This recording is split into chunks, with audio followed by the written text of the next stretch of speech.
사람이 마땅히 우리를 그리스도의 일꾼이요 하나님의 비밀을 맡은 자로 여길지어다. 그리고 맡은 자들에게 구할 것은 충성이니라. 너희에게나 다른 사람에게나 판단받는 것이 내게는 매우 작은 일이라 나도 나를 판단하지 아니하노니. 내가 자책할 아무것도 깨닫지 못하나 이로 말미암아 의롭다함을 얻지 못하노라. 다만 나를 심판하시는 이는 주시니라.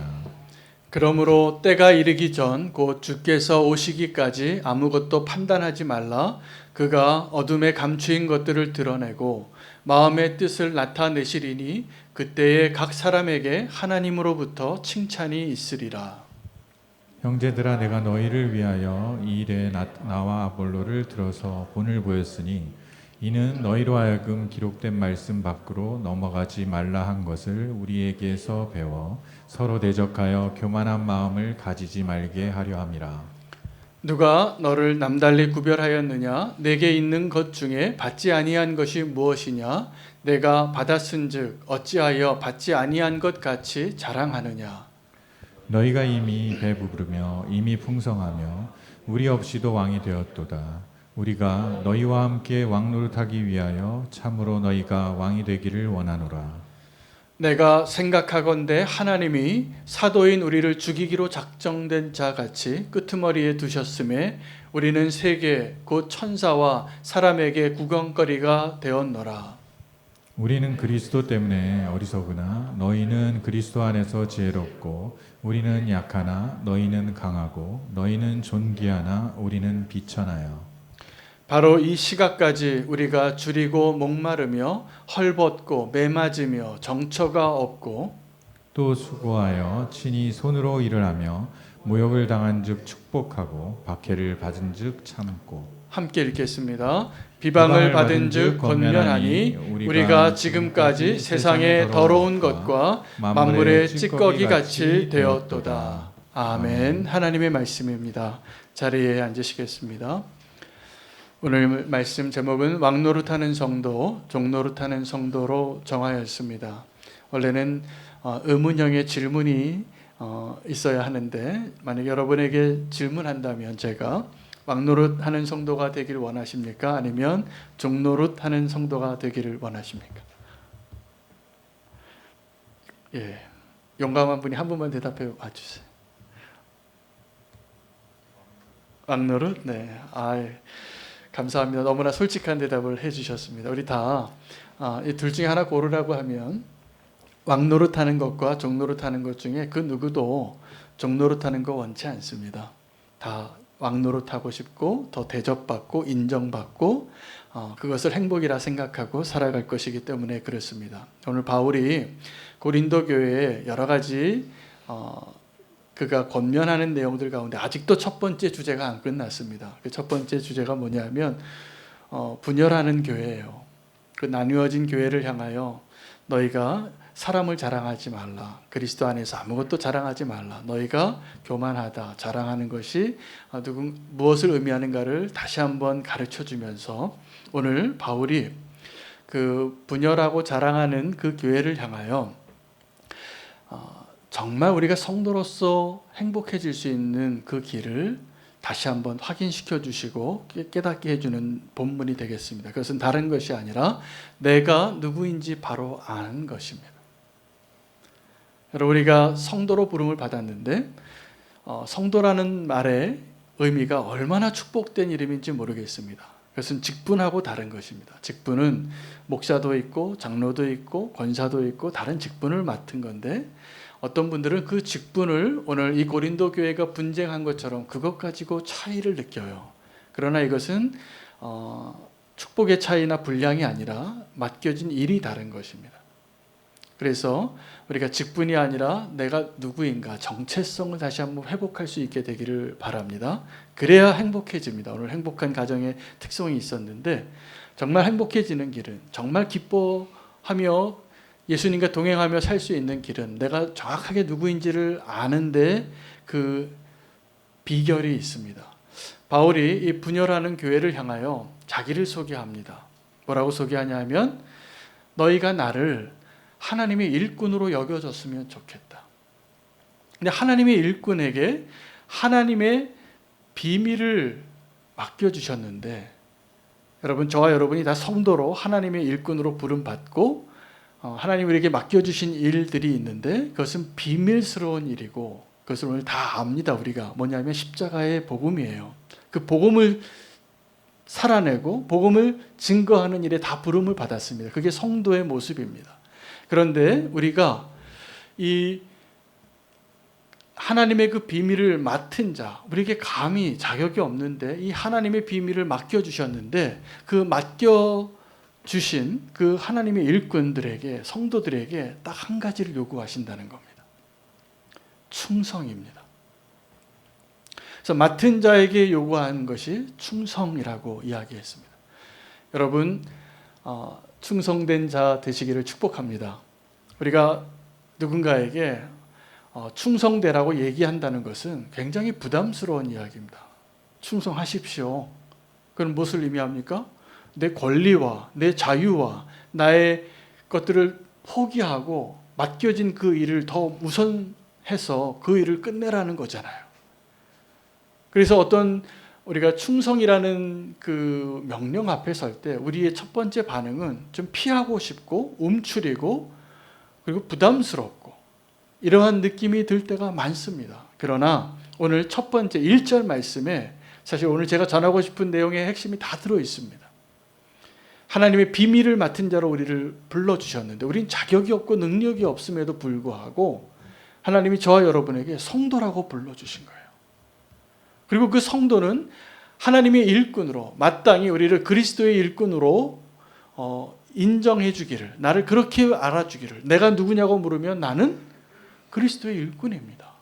그래서 그리스도의 일꾼이라는 말은 종이란 뜻이에요. 근데 그 종에게 무슨 일을 맡긴 것이 축복이에요.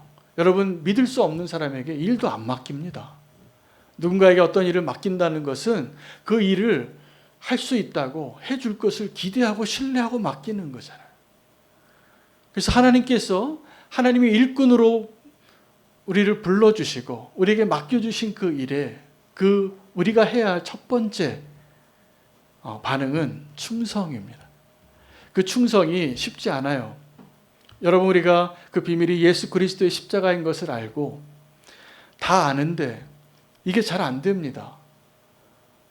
우리가 어떤 일을 당할 때, 갈등이 있을 때, 고민이 있을 때, 내 믿음이 흔들릴 때 정답을 모르는 분은 별로 없어요. 다 아세요. 나 죽어야 되는 거 알아요. 이거 내가 손해봐야 되는 거 알고, 내가 더 기다려줘야 되는 거 알고, 내가 양보해야 되는 거 다 아는데 이게 안 되는 거예요. 왜일까요? 충성의 문제가 있습니다. 충성. 여러분, 충성된 자는 오늘 일부 예배 때 우리 김명규 장로님, 우리 선한목자교회에서 다 양육 받으시고 훈련 받고 직분까지 받으신 분인데, 우리 교회 다시 오시느라 다시 1:1 양육 받으시고 오늘 수료하셨어요. 근데 제가 김명규 장로님 볼 때마다 이분이 예편하신 지 이미 오래됐는데 아직도 군인이에요. 군기가 딱 잡혀있고 뭐든지 그냥 군인 스타일이세요. 근데 저는 그게 너무 보기 좋아요. 이분의 정체성이 이렇게 옷을 벗고 나서도 여전히 군인으로 사시네.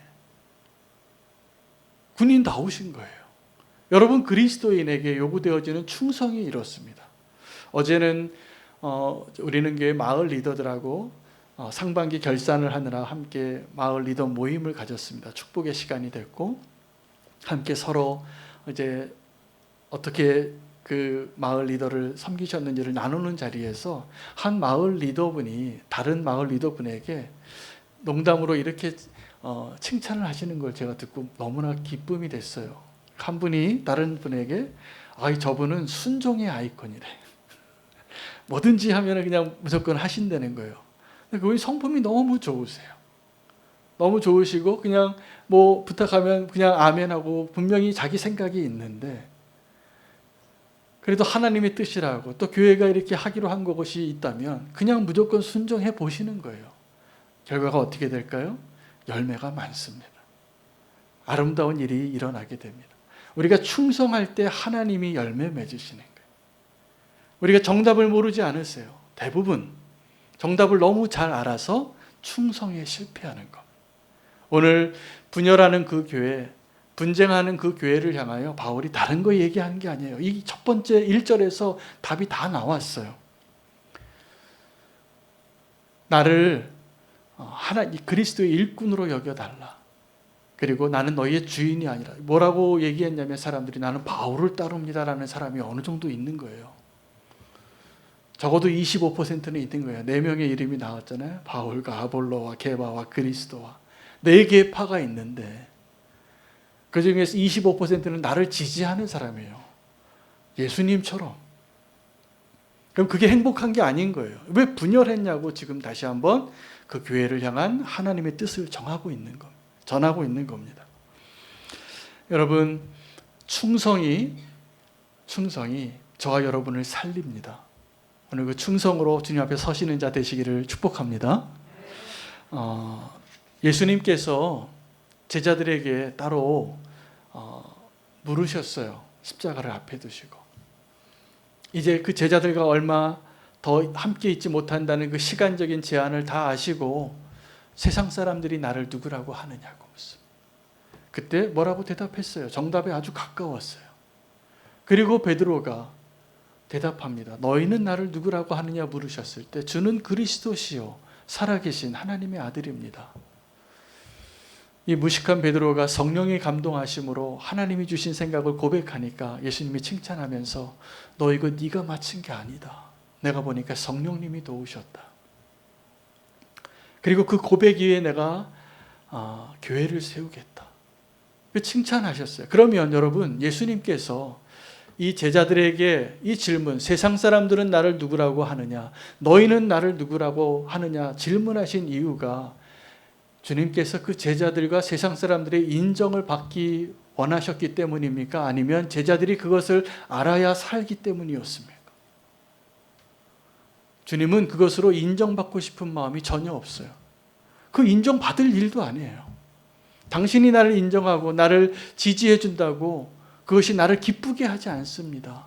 여러분, 성도가 무엇으로 인정받아야 하냐면 이 세상의 기준으로 인정받으려고 하면 성도의 삶을 실패하신 거가 분명해요. 내가 누구보다 더 공부하고 내가 누구보다 더 성공하고 내가 더 많이 소유하고 더 잘생기고 더 뛰어나고 내가 가진 것으로 무언가를 가지고 누군가에게 인정받기를 원한다면 죄송하지만 아직 너무나 미성숙하신 분이에요. 바울은 그렇게 고백하는 거예요. 판단하는 일이 너희가 나를 뭐라고 판단하는 것이 나에게 너무 작은 일이다. 예수님이 질문하신 그 질문과 지금 바울이 고백하는 이 고백이 동일한 목적으로 이야기하고 있는 거예요. 나는 너희가 나를 누구라고 여겨지는 것이 너무나 작은, 하나도 신경도 쓰지 않는다. 그러한 성도 되시기를 축복합니다. 세상이 나를 뭐라고 부르는 것, 여러분, 사람들이 너무 박수쳐도 위험해지는 거 아셔야 됩니다. 누가 너무나 잘하는 거 좋아하지 마세요. 잘했다고 박수 쳐주는 거. 나를 속이기 딱 좋거든요. 우리가 너무나 연약해서 누가 여러 번 이야기하면 당신 잘생겼다고 2번만 들으면 정말 잘생긴 줄 알아요. 내 모습 하나도 안 바뀌었는데 누가 그렇게 얘기해 주면, 여러분, 우리의 실체를 아는 것이 너무나 중요해요. 이사야서 64장 6절에 이사야는 이렇게 고백합니다. 우리는 다 부정한 자와 같아서 우리의 의는 다 더러운 옷과 같고 우리는 다 잎사귀 같이 시들므로 우리의 죄악이 바람같이 우리를 몰아가느니라.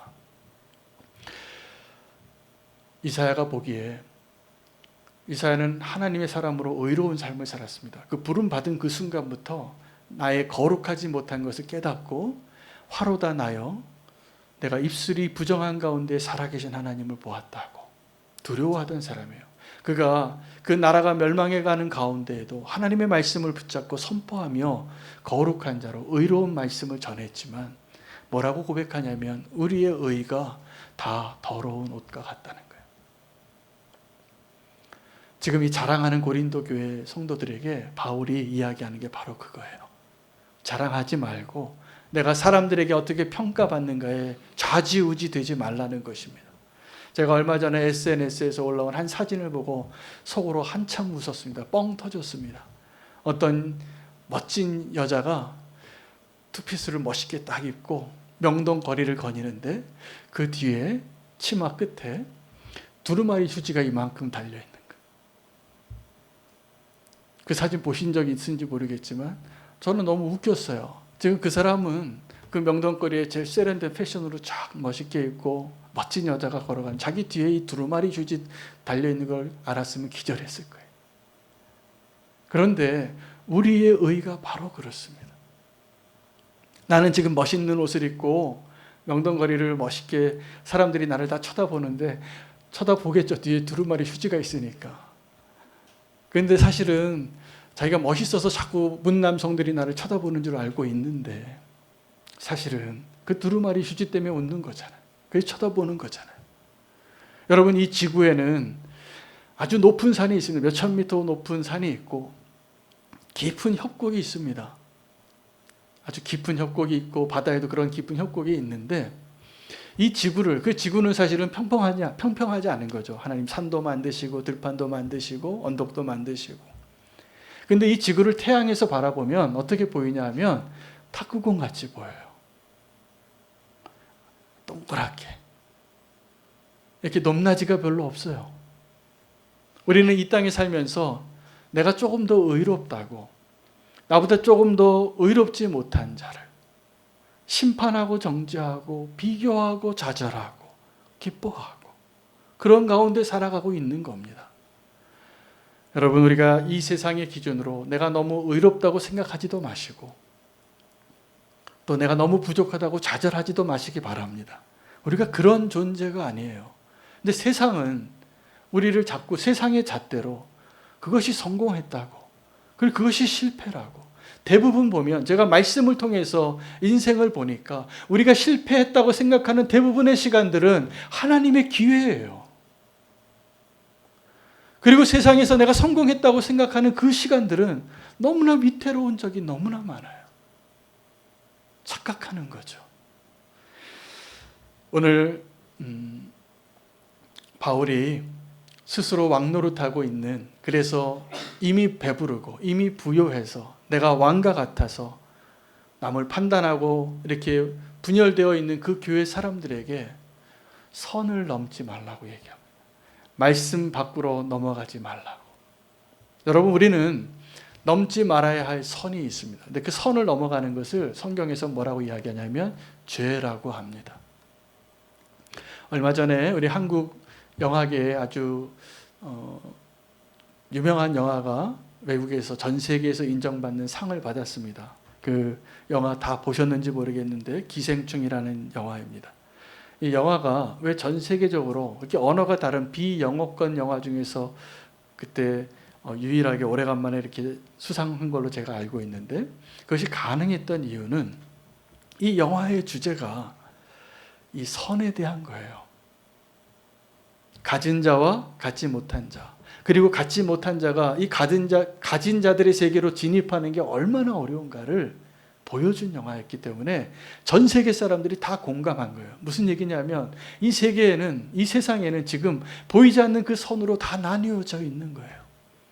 여러분, 그 영화에 우리 송강호라는 배우가 거짓으로 취업해서 운전기사 딱 돼서 그 사장님하고 같이 운전하고 가면서 했던 대화가 기억나십니까? 사장님이 근데 무슨 냄새가 나네요. 근데 그 냄새가 무슨 냄새냐 하면 지하실 냄새예요. 그 지하실 냄새를 이야기하면서 그 사장님이 그때 얘기했던 대화도 어떤 한 사람에 대해서 뒷얘기를 하면서 그 사람이 자꾸 선을 넘을까 말까 한다는 거예요. 지금 우리가 그 현실 속에 살고 있어요. 그 선을 넘을까 말까 하는, 그 선을 넘는 게 그렇게 어렵고 그 선을 넘어가는 게 우리의 꿈이고, 그러나 주님께서 말씀하시는 선은 따로 있습니다. 말씀하신 그 말씀의 선을 넘어가지 말라는 거예요. 여러분, 하나님께서 오늘 우리에게 주시는 그 말씀의 선을 넘어가는 것이 죄입니다. 우리에게는 어떤 본능이 있냐 하면 충성하기가 싫어요. 그냥 이렇게 하라고 하면 그거대로 하기가 싫어요. 그래서 꼭 반대로 해요. 꼭 뭐 하나 틀리게 해요. 그러고 싶은 욕구가 너무 많아요. 하나님 너무나 잘 아세요. 그런데 이 충성이 우리의 구원을 여는 열쇠인 걸 아셔야 돼요. 충성이, 순종이, 그것이 사실은 믿음이거든요. 정말 믿음으로 구원받는 게 사실은 충성함으로 구원받는 거예요. 하나님의 말씀의 선을 넘어가지 않는 것. 여러분, 그 선을 넘어가라고 지금도 사단은 우리에게 유혹합니다. 넘어가라고. 더 맛있다고. 더 짜릿하다고. 더 행복해질 것 같다고. 그게 멸망의 길입니다. 그것이 교회를 지금 이렇게 무너뜨리는 길입니다. 그 선을 넘어가지 않으시기를 바랍니다. 사실은 그 선을 그으신 분은 하나님이세요. 어떻게 그으셨냐면 이스라엘 백성을 불러내셔서 거룩하게 구별하셨어요. 그래서 하나님이 그 선을 긋는 것을 구별이라고 하고 우리가 선을 긋는 것을 차별이라 그래요. 우리 선을 그어놓고 나는 당신들과 달라. 나는 바울에 속한 사람이야. 당신은 게바에게 속한 사람이야. 아볼로에게 속한 사람이야. 그래서 그 다름으로 하나 되기가 너무나 어렵게 만들어요.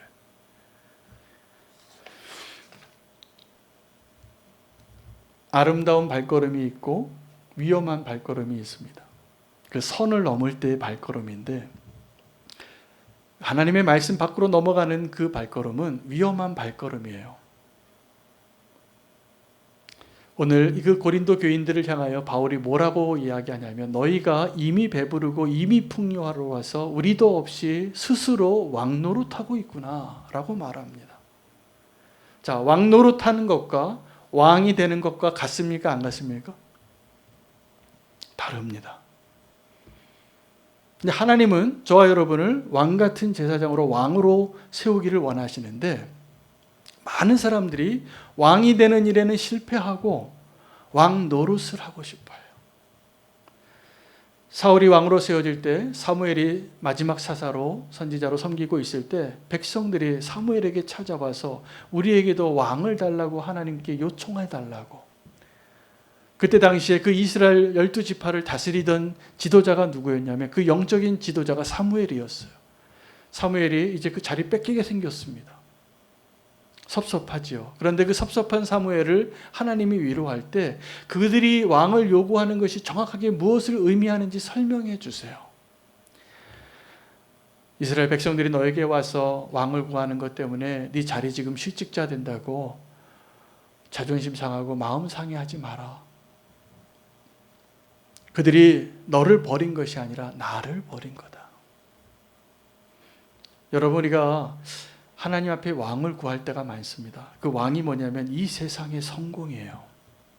그런데 이 세상의 성공을 하나님께 구해요. 그래도 그 이스라엘 백성들이 하나님께 허락받으려고 왔잖아요. 왕을 구하면서. 우리에게 왕을 달라고. 자기네들이 그냥 반역해서 왕 세우면 되는데 나팔 불고 왕관 씌우고 이방 나라의 사람들이 하는 것처럼 우리도 투표해서 왕 하나 세우면 될 텐데 왕을 세워달라고 요청한 거예요. 여러분, 이것은 정확하게 우리가 하나님 앞에서 하나님 앞에 내가 원하는 것을 요구할 때 하는 행동과 다르지 않습니다.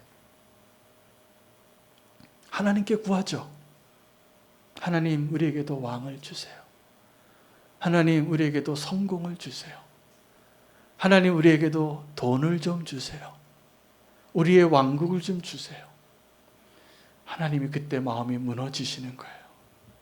그때 사울도 모르고 사무엘도 모르고 이 이스라엘 백성들도 몰랐어요. 무엇을요?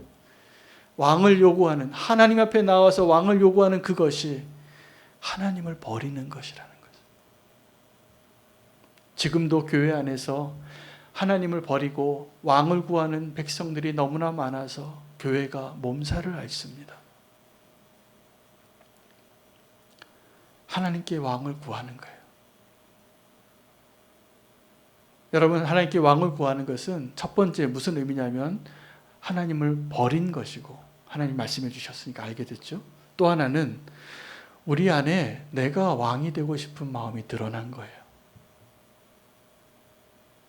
왕은 내가 선택하는 게 아닙니다, 사실은. 모든 권위는 하나님이 세우는 거예요. 그리고 하나님이 세운 권위가 있었고, 이미 그들에게는 하나님이 왕이셨고, 여러분, 이것이 우리는 반역인 줄도 모르고 지금도 하나님 앞에 나와서 40일 작정 기도한다니까요. 하나님 우리에게도 왕을 달라고. 그 모습이 이 교회를 이렇게 무너뜨립니다. 이것은 너무나 위험한 요구이고 안타까운 요구가 분명합니다.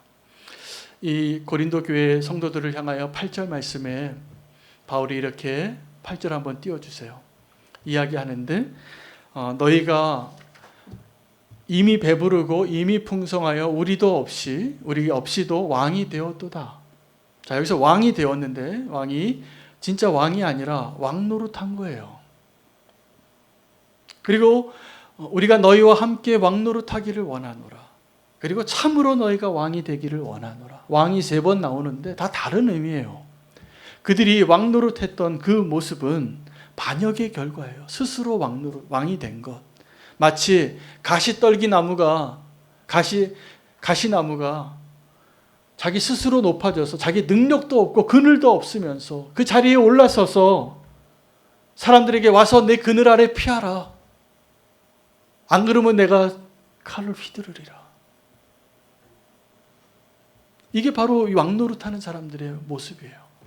반역의 결과, 자격도 없는데 그 높은 자리를 내가 앉고 싶어서, 하나님의 자리에 내가 서고 싶어서. 그런데 놀랍게도 바울은 그러한 그들을 책망하는 데 포커스가 있는 것이 아니라 내가 너희를 위하여 종이 되겠다고. 섬김과 희생으로 내가 어떻게 사는지를 보여주면서 너희가 정말 왕이 되기를 원하노라고 고백합니다. 위대한 사랑입니다. 오늘 그 바울이 8절 이후에 9절부터 13절까지 자기의 모습을 이야기해요. 말씀을 한번 같이 띄워주세요. 자, 내가 생각하는데 하나님이 사도인 우리를 어떻게 내버려 두셨냐 하면 죽기로 작정된 자 같이 끄트머리에 두셨으며 우리는 세계 곧 천사와 사람에게 구경거리가 되었도다. 조롱의 대상이 된 거예요. 너무나 비참한 모습인 거예요. 사도인데. 너희가 지금 나를 스승이라고 사도라고 인정하면서 분열되어 있는데 진짜 사도가 무엇을 의미하는지 아느냐? 그리스도의 종이 그리스도의 일꾼이 되는 것이 무엇을 의미하는지 아느냐라고 설명해 주는 거예요. 한국 교회에 한 문화가 있는데 목회자를 하나님의 모습으로 대입해서 너무 지나치게 존경하는 문화가 많습니다.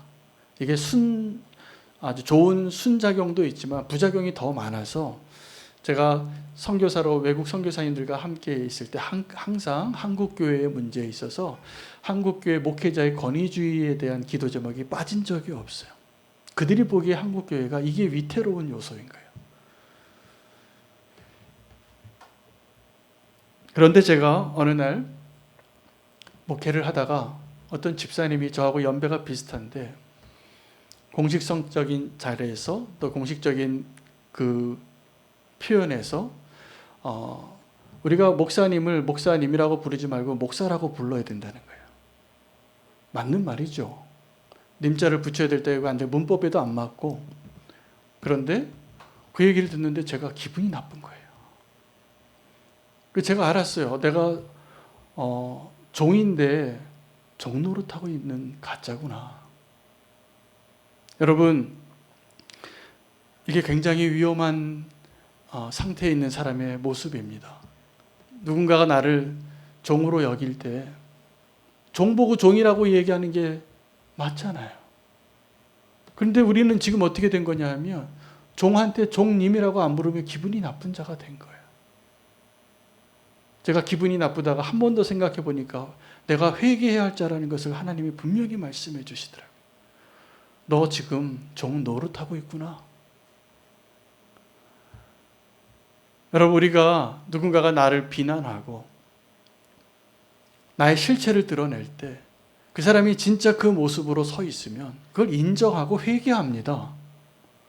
근데 그것을 회개하고 싶지 않고 변명하고 싶고 기분이 나쁘고 섭섭해질 때 그 사람이 정말 위태로운 사람이에요. 오늘 바울은 우리에게 마지막 9절부터 13절까지의 말씀을, 이것은 서신서로 썼으니까 저렇게 점잖게 표현했는데, 저걸 만약에 지금 설교하듯이 들리는 음성으로 바울이 전했다면 자기가 지금 어떻게 하나님의 종으로 살고 있는지를 이야기하면서 목에 핏줄이 섰을 것 같아요.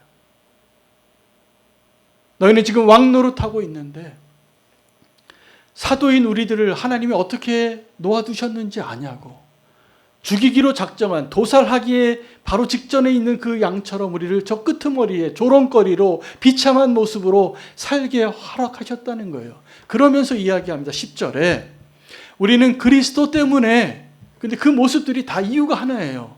그리스도 때문에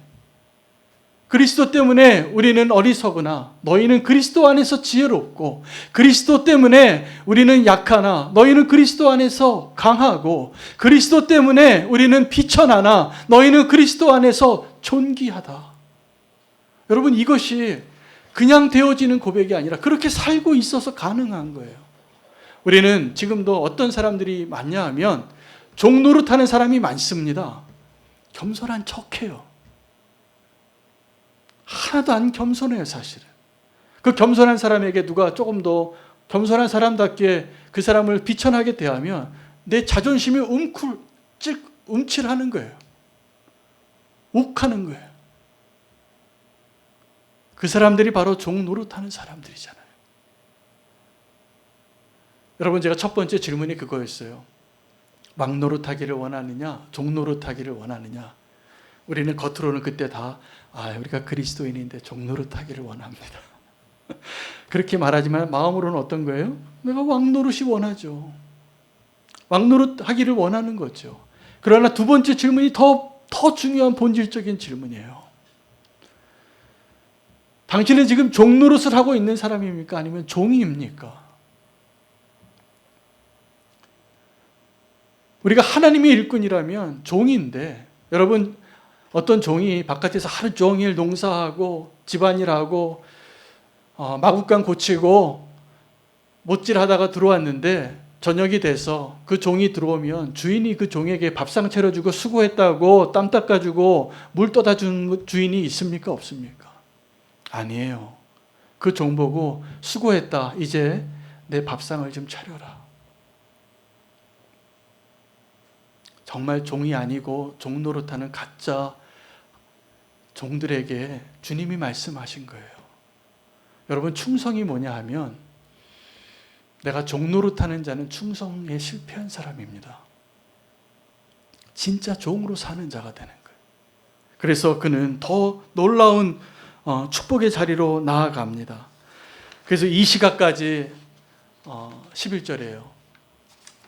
바로 이 시각까지 우리가 줄이고 목마르며 헐벗고 메맞고 정처가 없고, 12절에 또 수고하여 친히 손으로 일을 하고 모욕을 당한 즉 축복하고 박해를 받은 즉 참고, 13절에 비방을 받은 즉 권면하니 우리가 지금까지 세상의 더러운 것과 만물의 찌꺼기 같이 되었도다. 지금 바울이 무슨 얘기를 하냐 하면, 나는 너희에게 종 노릇한 적이 없고 진짜 종으로 살았다는 걸 이야기하는 거예요. 그게 언제 가능합니까? 충성할 때요. 여러분, 우리가 지금도 죄 짓는 이유는 충성하지 않아서 죄 짓고, 지금도 그럴듯하게 겸손한 척하고 살고, 내가 의로운 척하고 살고, 내가 하나님의 사람인 척하고 사는 것은 충성에 실패한 결과입니다. 왕노릇하는 것도 영적인 실패이지만, 오늘 주님이 우리에게 하시는 말씀은 종노릇하는 것도 실패라는 것을 말씀해 주시는 거예요. 정말로 네가 누구인지 알고 내가 하나님 앞에 진짜 종으로 살게 될 때, 바울은 그러한 삶을 살았기 때문에 고린도 교인들에게 내가 하나님의 일꾼으로 그 비밀을 맡은 자인데, 맡긴 자에게 요구하는 것 한 가지, 충성이다. 여러분, 이 충성이란 단어로 제가 최근에 책을 한 권 읽었어요. 믿음으로 구원받는 것이 아니라 충성함으로 받는 구원이라는 책이에요. 똑같은 단어인데 번역을 다르게 했어요. 근데 신학적으로도 이게 너무나 도전이 되면서 우리가 믿음으로 그냥 구원받는다고 하면서 충성하지 않는 사람이 너무나 많아요. 이게 바로 값싼 은혜고 값싼 복음이에요. 진짜 복음을 알고 십자가를 아는 사람이라면 저와 여러분이 이미 다 알고 있는 십자가의 의미, 복음의 능력, 충성하지 않으면 그게 어려워요. 충성하면 지금 바울이 고백한 그 자리, 누가 나를 모욕하면 그 사람을 축복할 수 있는 거예요. 충성할 때. 누가 나를 박해하면 참을 수 있는 거예요. 축복할 때. 누가 나를 비방하면 나도 또다시 비방하는 게 아니라 그를 사랑으로 권면할 수 있게 되는 거예요. 언제요? 충성할 때. 그 충성이 믿음이에요. 그러니까 어쩌면 우리가 지금 믿음으로 구원받는 우리의 믿음이 가짜일 수가 있어요. 종 노릇하는 거예요. 종인 척하고 사는 거죠. 종인 척하고 사는 사람은 당신 종같이 그 사람을 종같이 대우하면 꿈틀합니다. 뭘까요? 내 안에 살아있는 자아가 움직여요. 그게 종 노릇하는 사람의 증거예요. 축복합니다. 충성하셔서 종 노릇이 아니라 정말 하나님의 일꾼이 되시기 바랍니다. 정말 종이 되시기를 축복합니다. 그러면 하나님께서 그 사람을 믿음으로 충성함으로 구원하게 하시고 놀라운 상급을, 그 비밀을 알게 되는 거예요. 그 비밀을 맡은 자로 우리를 불러주셨는데 그 놀라운 그 축복의 열쇠가 오늘 결론으로 말씀드리면 충성입니다. 충성된 자가 되어서 하나님의 종으로 이 땅에서 그 비밀을 경험하여 살고 또 그 비밀을 드러내는 자로 사시기를 축복합니다. 함께 우리 결단하며 나아가겠습니다. 왕이신 나의 하나님 함께 찬양하겠습니다.